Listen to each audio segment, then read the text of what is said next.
ఓం శాంతి.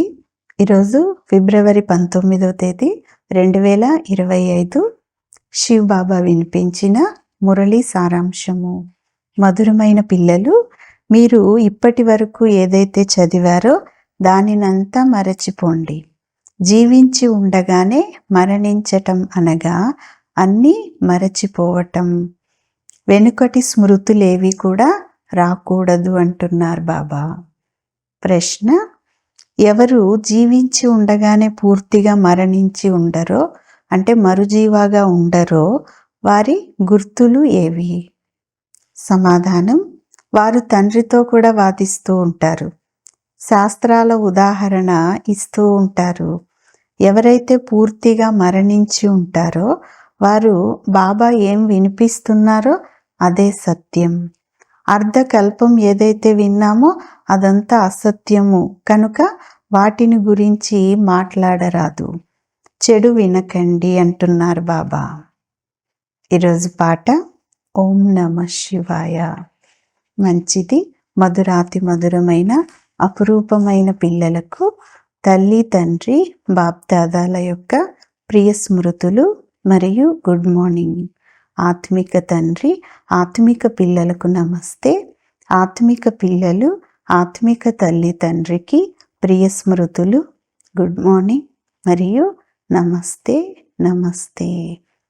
ధారణ కొరకు ముఖ్యమైన సారం. మొదటి పాయింట్: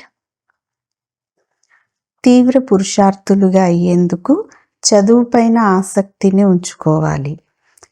ఉదయమే లేచి చదువుకోవాలి. సాక్షాత్కారం అవ్వాలనే ఆశను ఉంచుకోరాదు. ఇందులో కూడా సమయం అనేది వ్యర్థమవుతుంది అంటున్నారు బాబా. రెండవ పాయింట్: శాంతిధామం మరియు సుఖధామాలను స్మృతి చేయాలి. ఈ దుఃఖధామాన్ని మరచిపోవాలి. ఎవరితోనూ వాదించరాదు. ప్రేమగా ముక్తి జీవన్ముక్తుల యొక్క మార్గము చూపించాలి.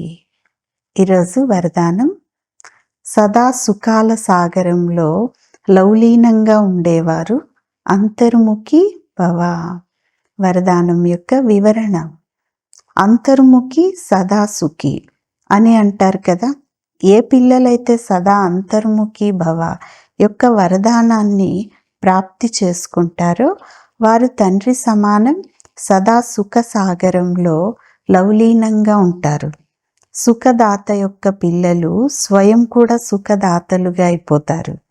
సర్వ ఆత్మలకు సుఖము యొక్క ఖజానానే పంచుతారు.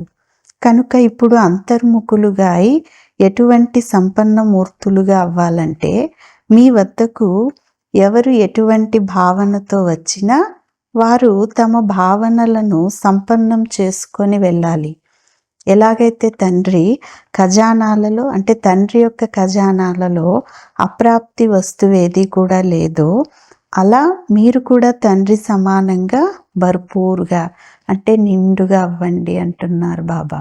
అంటే ఏ ఆత్మకైనా ఏదైనా ఇవ్వగలిగేలాగా నిండుగా అవ్వండి. స్లోగన్: ఆత్మిక గౌరవంలో ఉంటే ఎప్పుడు అభిమానం యొక్క ఫీలింగ్ రాదు అంటున్నారు బాబా. మంచిది. ఓం శాంతి.